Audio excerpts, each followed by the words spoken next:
Good evening बच्चों। हम लोग स्टार्ट करते, ध्यान देना, मेटल्स एंड नॉन मेटल्स का ध्यान देना। ये हमारा क्या आखिरी लेक्चर, ध्यान देना।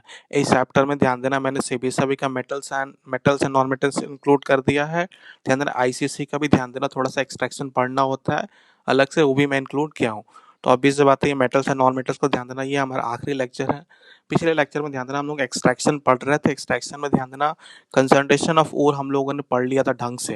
कंसंट्रेशन ऑफ ओर क्या होता है ध्यान देना, तो हम लोग कर सकते हैं कंसंट्रेशन ऑफ हाइड्रोलिक वॉशिंग से कर सकते हैं, ध्यान देना, हैंड पिकिंग कर सकते हैं, फ्लोथ रोटेशन कर सकते हैं, और मैग्नेटिक सेपरेशन से, ये सब मेथड से जिनसे हम लोग कंसंट्रेशन ऑफ ओर कर सकते थे। एक बार कंसंट्रेशन ऑफ ओर हो जाने के बाद ध्यान देना हमने क्या किया था, उस ओर का ऑक्सीडेशन कराया था।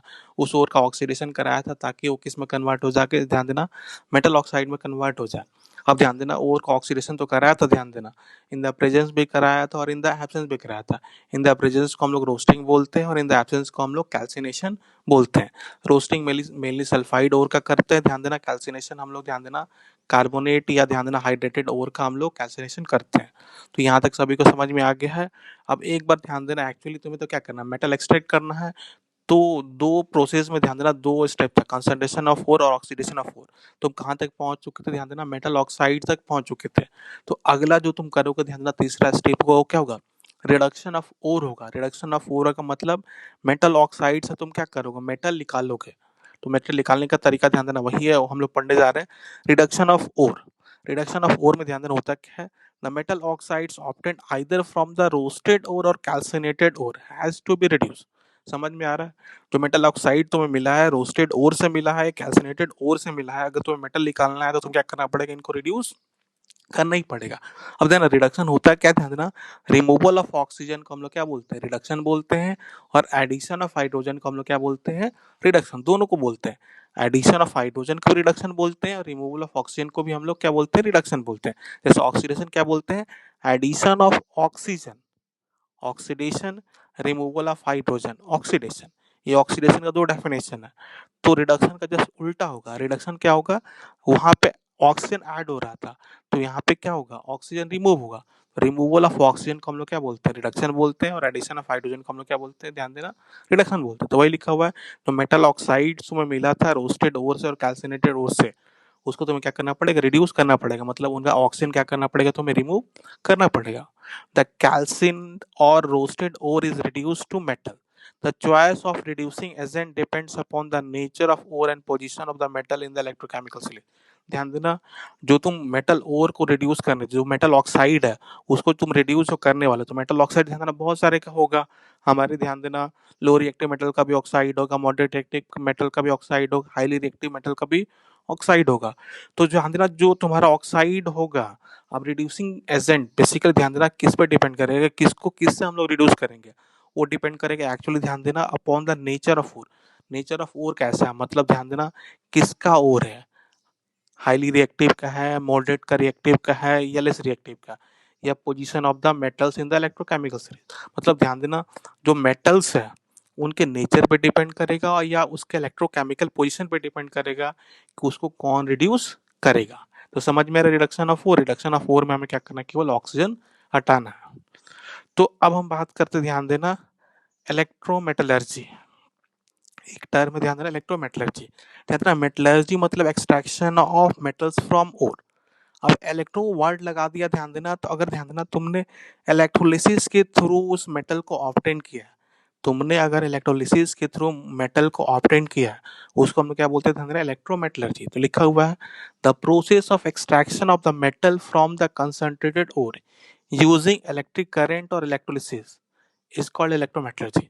The process of extraction of the metal from the concentrated ore using electric current or electrolysis.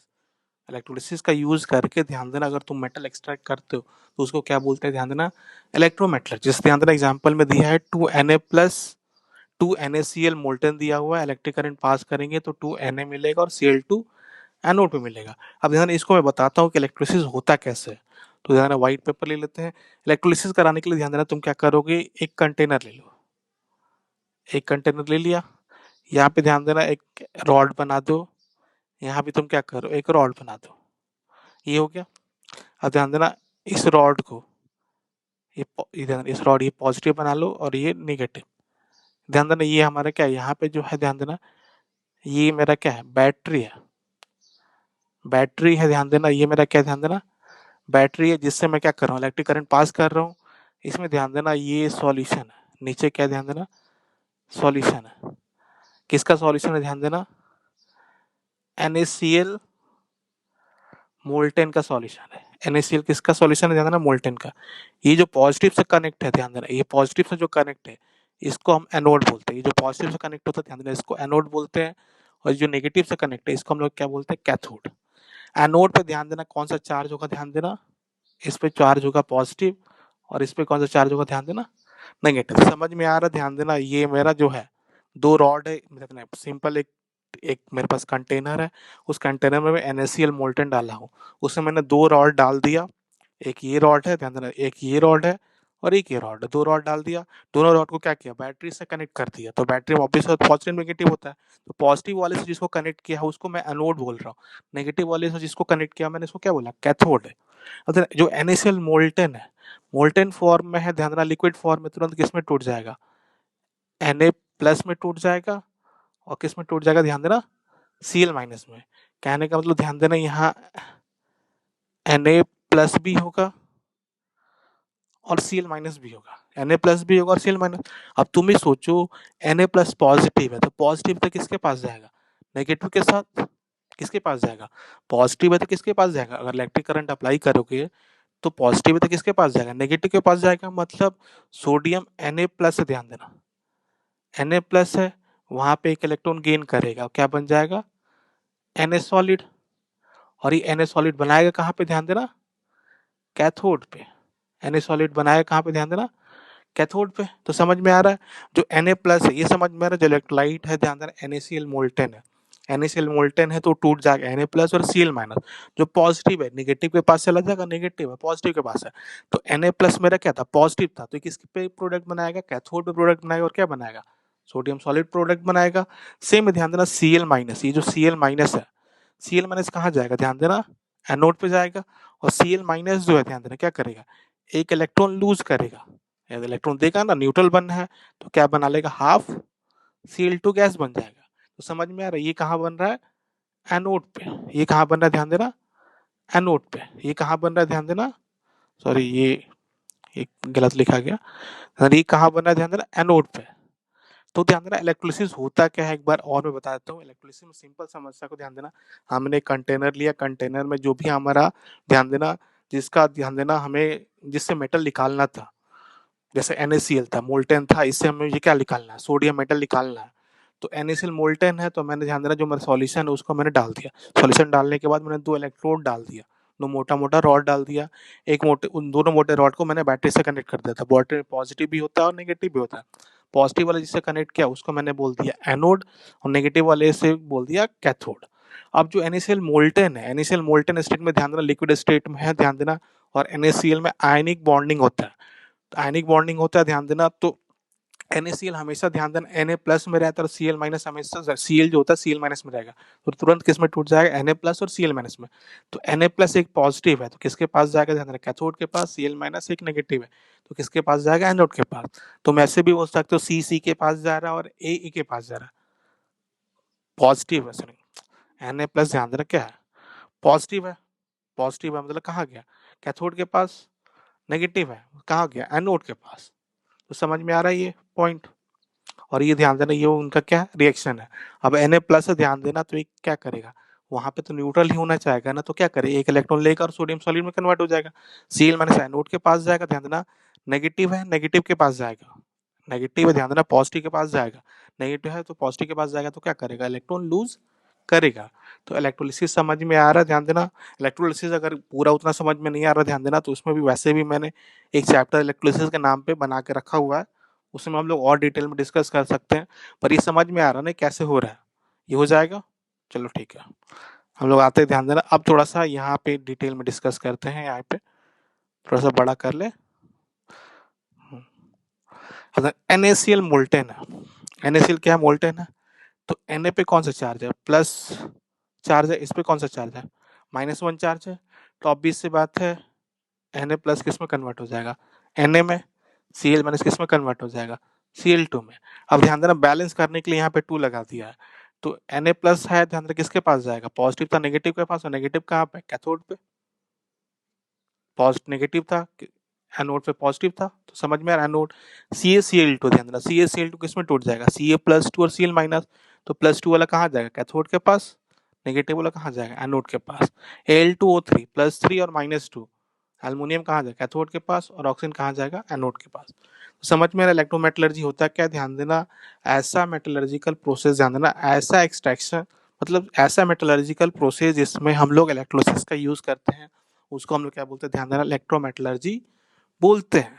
और ध्यान देना इलेक्ट्रोमेटलर्जी, अब डाउट आएगा कि किसके लिए करेंगे, तो जितने भी हाईली रिएक्टिव एलिमेंट है, ध्यान देना जितने भी हाईली रिएक्टिव एलिमेंट्स हैं उनके लिए हम लोग क्या करते हैं, इलेक्ट्रोमेटलर्जी यूज करते हैं। ध्यान देना क्यों, यहाँ पे सोडियम हाईली इलेक्ट्रिव है, कैल्शियम हाईली इलेक्ट्रिव, sorry, calcium sodium highly reactive है, कैल्शियम हाईली रिएक्टिव है, एल्युमिनियम भी क्या है, हाईली रिएक्टिव है। ध्यान देना यहाँ पे हम लोग इनका रिडक्शन किसी और के साथ नहीं करा सकते, क्योंकि ध्यान देना ऑलरेडी वो टॉप पे है, तो इनके ऊपर कोई नहीं है, इनके ऊपर कोई नहीं है, ध्यान देना, तो ऑब्वियस बात इनको कोई रिड्यूस नहीं कर सकता है, इसलिए हम लोग क्या यूज करते हैं, इलेक्ट्रोमेटलर्जी यूज करते हैं। तो इसमें किसी को डाउट है, नहीं डाउट है, ध्यान देना, हम लोग आगे बढ़ते हैं। Next reduction by coke, reduction by coke बोल लो या तुम बोल सकते हो, ध्यान देना इसको तुम लिख सकते हो कार्बन, कार्बन लिखने में प्रॉब्लम होता है यहाँ पे, कोक को ही हम लोग क्या बोलते हैं, ध्यान देना कार्बन बोलते हैं, रिडक्शन बाय कोक, तो लिखा हुआ है the process of reduction of metal oxide by coke to get metal is called smelting. थोड़ा सा ध्यान रखना, जब हम लोग कोक से रिड्यूस करते हैं तो उसको हम लोग क्या बोलते हैं, smelting. The process of reduction of metal oxide by coke to get metal is called smelting.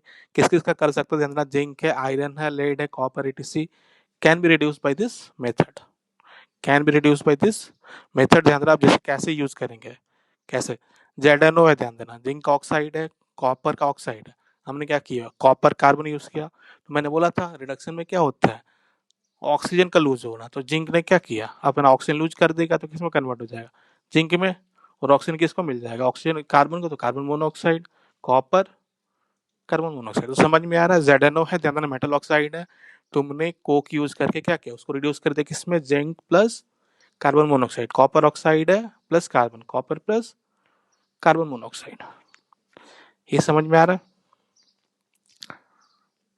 है। और सारे एग्जाम्पल ध्यान देना,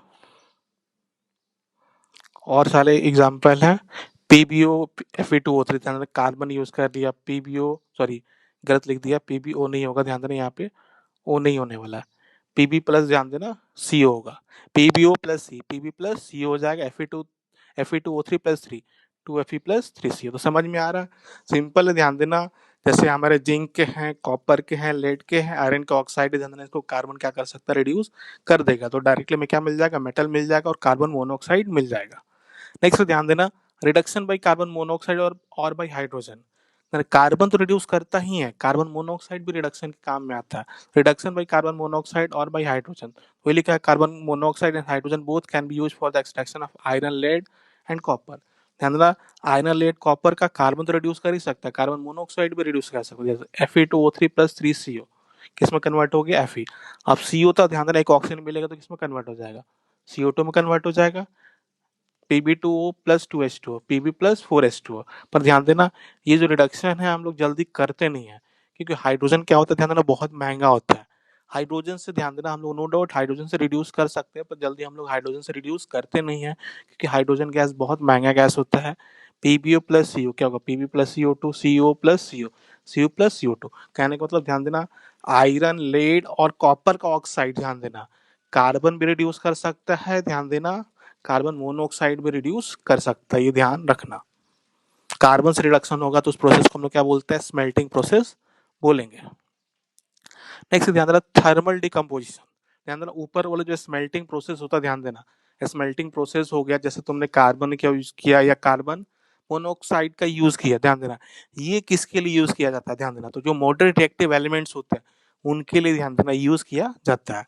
next thermal decomposition, thermal decomposition में जस्ट हीट करना है, इनको रिड्यूस नहीं करना पड़ता, इनको जस्ट हीट कर दो और क्या हो जाएगा, ये मेटल में मिल जाएगा। तो ध्यान देना लिखा हुआ if the metal is obtained simply by heating it is known as thermal decomposition, mercury and silver can be separated by this method. ज़्यादा थर्मल डिकम्पोजिशन में ध्यान देना, हमें कोई रिड्यूसिंग एजेंट की ज़रूरत नहीं पड़ती है। ध्यान देना उसका रीज़न क्या है, ध्यान देना कि थर्मल डिकम्पोजिशन यूज ही किसके लिए होता है, लो रिएक्टिव एलिमेंट्स के लिए यूज होता है। जैसे मर्करी या सिल्वर, ये सब के सब क्या है, लो रिएक्टिव एलिमेंट्स है। ध्यान देना, तो इनको रिड्यूस करने के लिए हमें कार्बन की जरूरत नहीं पड़ती है, बस जस्ट हीट करो और क्या हो जाएंगे, रिड्यूस हो जाएंगे। तो वही लिखा हुआ है, the metal is obtained simply by heating, it is known as thermal decomposition. Mercury and silver can be separated by this method. 2HgO, ध्यान देना हीट करोगे 2Hg plus O2, 2HgTO heat करोगे 4Ag plus O2, simply heat करोगे तुम्हें क्या मिल जाएगा, metal मिल जाएगा। Next ध्यान देना रिडक्शन बाय एल्युमिनियम। एल्युमिनियम का भी ध्यान देना यूज किया जाता है एज ए रिड्यूसिंग एजेंट। तो लिखा हुआ है the oxides of metals of chromium, ये स्पेसिफिक होता है, ध्यान देना एल्युमिनियम कहाँ कहाँ यूज होता है वो ध्यान रखना। The oxides of metals of chromium manganese can not be reduce by conventional reducing agent. कहने का मतलब ध्यान देना ऑक्साइड्स ऑफ क्रोमियम और मैग्नीज जो है, ध्यान देना इसको हम लोग कार्बन या कार्बन मोनोऑक्साइड और हाइड्रोजन से हम लोग इसको रिड्यूस नहीं कर सकते हैं। इसके लिए ध्यान देना स्पेशल यूज होता है, ध्यान देना एल्युमिनियम। तो वही लिखा, this metals can be reduced by aluminium powder, this method of reduction is also known as thermite process. ध्यान देना, अगर जैसे वहां पे रिडक्शन का अगर तुमने कार्बन यूज कर लिया तो स्मेल्टिंग प्रोसेस बोलते हैं, अगर एल्युमिनियम यूज करोगे तो हम क्या बोलेंगे, थर्माइट प्रोसेस। ये मेरा रिएक्शन है Cr2O3 2L, Al2O3 plus 2Cr, 3MnO2 plus 4Al, Al2O3 plus 3Mn। समझ में आ रहा है? इधर थोड़ा सा गड़बड़, ध्यान देना, तुम्हें लगा Al2O3 मिल गया, Al2O3 मेरा नहीं है, क्रोमियम है तो मेटल क्रोमियम मिल गया, Mn है तो मेटल क्या मिल गया, Mn। Al2O3 हमें तो क्या मिल रहा है, बाई प्रोडक्ट मिल रहा है। अगर यहाँ से भी एल्युमिनियम निकालना है तो जो तुम्हें प्रोडक्ट मिला है उसका क्या करो, इलेक्ट्रो मेटलर्जी करा दो, तो एल्युमिनियम भी मिल जाएगा यहाँ से और यहाँ से भी एल्युमिनियम मिल जाएगा। तो समझ में आ रहा है? इस तरीके से ध्यान देना, हम जितने मेटल ऑक्साइड्स होते हैं ध्यान देना उनको किस में कन्वर्ट कर सकते हैं, मेटल में कन्वर्ट कर सकते हैं। तो ध्यान देना जो हाईली रिएक्टिव एलिमेंट्स होता है उनके लिए तुम क्या यूज करोगे, इलेक्ट्रोमेटलर्जी का प्रोसेस यूज करोगे। तो मॉडरेट रिएक्टिव मेटल्स होते हैं उनके लिए तुम क्या यूज कर सकते हो, कार्बन यूज कर सकते हो, कार्बन मोनोऑक्साइड यूज कर सकते हो और हाइड्रोजन भी यूज कर सकते हो। पर ध्यान देना हाइड्रोजन कभी भी यूज नहीं करते हैं क्योंकि वो बहुत ही महंगा पड़ता है। स्पेशल केसेस में ध्यान देना हम लोग किसका यूज करते हैं, ध्यान देना एल्युमिनियम का यूज करते हैं। एल्युमिनियम का यूज किसके लिए करते हैं, प्योरली क्रोमियम के लिए और मैग्नीज को रिड्यूस करने के लिए हम लोग एल्युमिनियम का यूज करते हैं। तो रिडक्शन ऑफ फोर्स समझ में आ रहा है सभी को? अब आता है ध्यान देना मेटल से तुम्हें मिल गया, तुमने क्या किया, रिड्यूस करके मेटल्स को निकाल लिया। तो ध्यान देना पहले ग्राइंडिंग किया, पहले माइनिंग करके ऊपर लाए, ऊपर लाने के बाद कंसंट्रेशन किया, कंसंट्रेशन में तुमने सारे गंदगी को हटा दिया। फिर कंसंट्रेशन करने के बाद ध्यान देना ऑक्सीडेशन किया। ऑक्सीडेशन तुमने दो तरीके से किया, रोस्टिंग से किया और कैल्सिनेशन से किया। जिस प्रोसेस से ऑब्वियस बात ओर पे डिपेंड करे कौन सा प्रोसेस यूज करके तुमने क्या किया, मेटल ऑक्साइड में कन्वर्ट किया। फिर मेटल ऑक्साइड को तुमने रिड्यूस करके मेटल मिला दिया। जो मेटल आएगा ध्यान देना अभी भी क्या होगा, इम्प्योर होगा। इम्प्योर होगा मतलब उसके अंदर अभी भी क्या होगा, इम्प्योरिटीज होगा। तो जो अगला स्टेप होगा हमारा क्या होगा, प्यूरिफिकेशन ऑफ मेटल होगा। तो वही लिखा है purifying the metal. Purification of metal is done to remove the physical and chemical impurities present in it. समझ में आ रहा? Purification of metal is done to remove the physical and chemical impurities present in it. The metal obtained by the metal obtained by any of the above method is usually impure and it is known as crude metal। वही लिखा हुआ है the metal obtained by any of the above method is usually impure and it is known as crude metal।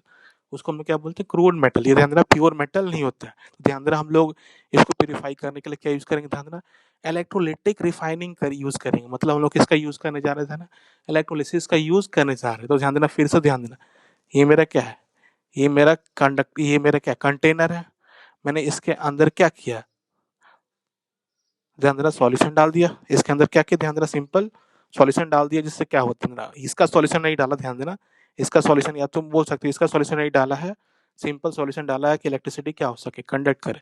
फिर मैंने क्या बनाया, ये anode है मेरा और ये पतला सा कैथोड है। तो ध्यान देना एनोड हम बनाएंगे नहीं, जो हमारा इम्प्योर मेटल है उसी को एनोड बता देंगे और जो हमारा प्योर मेटल है उसको हम क्या बता देंगे, ध्यान देना कैथोड। वहां ध्यान देना हम लोग इलेक्ट्रोड डाल रहे थे, अब इलेक्ट्रोड डालना नहीं है, तुम दो इलेक्ट्रोड बनाओगे। पर ध्यान देना जो इम्प्योर मेटल होगा उसका तुम एनोड बनाओगे और एक पतला प्योर मेटल का क्या बनाओगे, कैथोड बनाओगे। ठीक है ना, क्रूड मेटल को मैंने क्या बनाया, एनोड बना दिया और प्योर मेटल को मैंने क्या बनाया, कैथोड बना दिया। और इसके अंदर मैंने क्या डाल दिया, इलेक्ट्रोलाइट। ध्यान देना तुम इलेक्ट्रोलाइट के नाम पे डिपेंड करता है किस मेटल का है। ध्यान देना जैसे कॉपर है तो इलेक्ट्रोलाइट क्या होगा, CuSO4। अगर निकल होगा तो क्या होगा, NiSO4 होगा। तो इलेक्ट्रोलाइट डाल दोगे। अब ध्यान देना होगा क्या, ये कैसे रिफाइनिंग होगा, तो मैं तुमसे थोड़ा सा बाहर ले जाकर समझा देता हूँ कि रिफाइनिंग होगा कैसे। फिर से ध्यान देना, ये मोटा सा मेरा इलेक्ट्रोड है, ये ध्यान देना ऑब्वियस सी बात है, इलेक्ट्रोड इसी को तो रिफाइन करना है, तो ये है। और एक पतला सा है, इसके अंदर ध्यान देना मैंने क्या कर दिया, इलेक्ट्रोलाइट डाल दिया। तो ये मेरा मान लो कॉपर है, ये मेरा क्या है, प्योर कॉपर मेटल है। अब मेरा ध्यान देना क्या है, इम्प्योर। इम्प्योर ध्यान देना, इम्प्योर लिखा हुआ ये इम्प्योर कॉपर है। मैंने क्या किया ध्यान देना, इसको कनेक्ट कर दिया, सॉरी, ये है पॉजिटिव, ये है नेगेटिव, तो ये मेरा बैटरी है। तो बैटरी तो ध्यान देना ये क्या होगा, पॉजिटिव होगा, और ये क्या है, नेगेटिव है। अब ध्यान जो इम्प्योर कॉपर होगा, कॉपर की टेंडेंसी ध्यान देना हमेशा क्या होता है, ध्यान देना ऑक्सीडाइज होने की। तो जो कॉपर है ये सॉल्यूशन में आएगा, तो क्या करेगा, कॉपर है ध्यान देना सॉलिड है, 2 इलेक्ट्रॉन लूज करेगा, अब क्या बन जाएगा ध्यान देना, Cu+2 एक्वस। कॉपर ध्यान देना, मान लो कॉपर ही है, कॉपर सॉलिड होता है ध्यान देना, तो इसमें से ध्यान देना जो एक एटम होगा यहाँ पे सॉल्यूशन में आएगा, कॉपर सॉलिड जो इलेक्ट्रॉन लूज करेगा क्या बनेगा, Cu+2 एक्वस। जैसे Cu+2 एक्वस है ध्यान देना, यहाँ पे क्या गया, Cu+2 एक्वस है, ये एक पॉजिटिव है और यहाँ पे क्या नेगेटिव है, तुरंत क्या होगा, यहाँ डिपोजिट होना स्टार्ट हो जाएगा, मतलब तुरंत दूसरा रिएक्शन क्या हो जाएगा, Cu+2 एक्वस है प्लस 2 इलेक्ट्रॉन गेन करेगा, और फिर वो कहाँ चिपक जाएगा, प्योर जो मेटल कैथोड है, प्योर जो मेटल कैथोड है, प्योर कॉपर का जो मेटल है, जो कैथोड बना वहां पे तुरंत रिएक्शन हो जाएगा और ये चिपक जाएगा। मतलब ध्यान देना टाइम के साथ, ध्यान देना इधर से क्या होगा, एक एक एटम ध्यान देना क्या होगा, निकलेगा सॉल्यूशन में जाएगा, फिर कहाँ से पहुंच जाएगा, कैथोड पे पहुंच जाएगा। तो कहने का मतलब ध्यान देना टाइम के साथ ये क्या हो जाएगा, पतला होना स्टार्ट हो जाएगा, और ये टाइम के साथ क्या हो जाएगा, मोटा होना स्टार्ट हो जाएगा। टाइम के साथ ध्यान देना क्या होगा, मोटा, क्योंकि कॉपर यहाँ से कहाँ जा रहा है, यहाँ जा रहा है, तो ध्यान कॉपर ही जा रहा है, उसके साथ उसकी फिजिकल और केमिकल इम्प्योरिटीज नहीं जा रही है। फिजिकल और केमिकल इम्प्योरिटीज कहाँ आना स्टार्ट हो जाएगा, यहाँ पे गिरना स्टार्ट हो जाएगा। तो इस तरीके से ध्यान देना, कुछ टाइम के बाद देखेंगे तो ये पूरा का पूरा एकदम सिंगल पतला हो जाएगा और ये बहुत मोटा हो जाएगा, कुछ देर के बाद ये क्या हो जाएगा, जीरो हो जाएगा। तो समझ में आ रहा है, इस तरीके से हम क्या करते हैं, प्यूरिफिकेशन करते हैं। तो वही चीज ध्यान देना, यहाँ पे मैंने थियोरेटिकल टर्म में तुम्हें समझाया, लिखा हुआ ध्यान देना, this type of refining is perform for various metals like copper, silver, tin, etc. In this method, electrolysis is done in an electrolyte containing 2 electrodes. The crude metal is cast into thick rods and are made anode. जो मैंने बोला, crude metal को हम लोग क्या बनाते हैं, anode बनाएंगे। नेक्स्ट ध्यान देना, while thin sheet of pure metals are made cathode negative, aqueous solution of same salt of metal is used an electrolyte. Aqueous solution of same salt of metal is used as an electrolyte. तो देना same salt का aqueous salt क्या होगा, CuSO4 मैंने डाल दिया, as electrolyte डाल दिया, CuSO4 मैंने क्या कर दिया, एज इलेक्ट्रोलाइट डाल सकते हैं, तो वही लिखा हुआ है, aqueous solution of same salt of metal is used as an electrolyte. When current is passed, pure metal moves from anode to cathode. ध्यान देना, लिखा when current is passed, pure metals moves from anode to cathode and gets deposited there. ध्यान देना, यहाँ पे इसने direct लिख दिया, पर मैंने तुम्हें बताया कि जो इम्प्योर मेटल्स है, इम्प्योर मेटल कॉपर के फॉर्म में Cu सॉलिड है, वो 2 इलेक्ट्रॉन लूज करके क्या बनेगा, Cu+2 एक्वस। सॉल्यूशन में Cu+2 एक्वस जाएगा, तुरंत Cu+2 एक्वस क्या हो जाएगा, तुमने इलेक्ट्रिक करंट फ्लो करा रहे हो, तुरंत कहाँ डिपोजिट होना स्टार्ट हो जाएगा, कैथोड पे डिपॉजिट होना स्टार्ट हो जाएगा। तो वही लिखा हुआ when current is pass, pure metals move from anode to cathode and gets deposited there.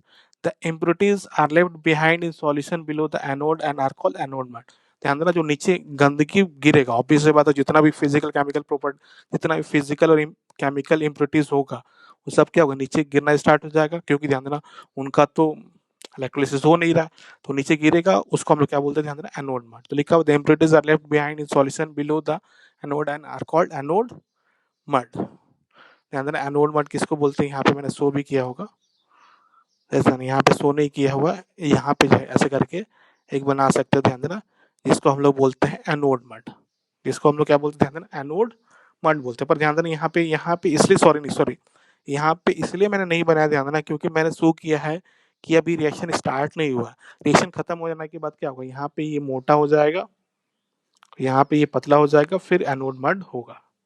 तो समझ में आ रहा है, सभी को समझ में आ रहा है? तो ये सब प्रोसेस समझ में आ रहा है? चलो अब ऑब्जर्वेशन की बात करते हैं। ध्यान देना ऑब्जर्वेशन क्या क्या मिलेगा। पहला, the pure metal is deposited at the cathode, as a result the size of cathode increases. Obvious बात, टाइम के साथ मैंने बोला था मोटा होता जाएगा। Second, the metal anode dissolve to form electrolyte from where the metal ions again migrate towards cathode, as a result the size of anode decreases. वही ध्यान देना मैंने जो बताया था उसी को बोल रहा है।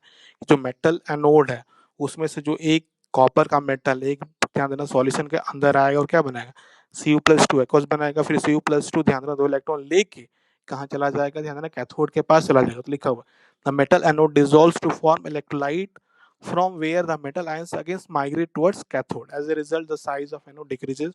Third, the impurities which settles down consist of less reactive metals like, ध्यान देना, silver, gold and from the anode mart. ध्यान देना जो तुम्हें इम्प्योरिटीज नीचे मिलता है, ध्यान देना उसको हम लोग फेक नहीं देते हैं, क्योंकि ध्यान देना उसमें बहुत प्रेसियस मेटल्स होते हैं। सिल्वर और गोल्ड भी ध्यान देना बहुत पाया जाता है। तो ये लिखा होता है impurities metal which settles down consist of less reactive metals like silver and gold and form the anode mud. उसको हम बोलते हैं एनोड मड। एनोड मड में हमेशा ध्यान रखना सिल्वर होता है, गोल्ड होता है, प्लैटिनम भी कभी कभी होता है। तो ये समझ में आ रहा है?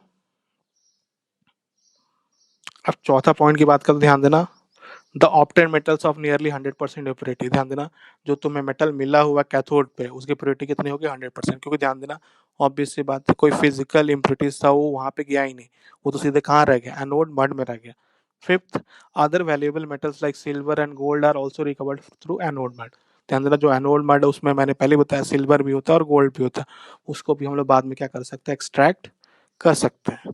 तो ध्यान देना इस तरीके से हम लोग क्या करते हैं, ध्यान देना कोई भी मेटल होता है जो इम्प्योर होता है जिसको हम लोग क्या बोलते हैं, क्रूड मेटल बोलते हैं, उसको हम लोग क्या बोलते हैं, इलेक्ट्रो रिफाइनिंग के थ्रू हम लोग क्या करते हैं, प्यूरिफाई करते हैं। यहाँ से जो मेटल मिलता है हमें क्या मिलता है, 100% प्योर मिलता है। तो ये तुम्हारा पूरा का पूरा था, ध्यान देना, complete metals and non metals. Thank you.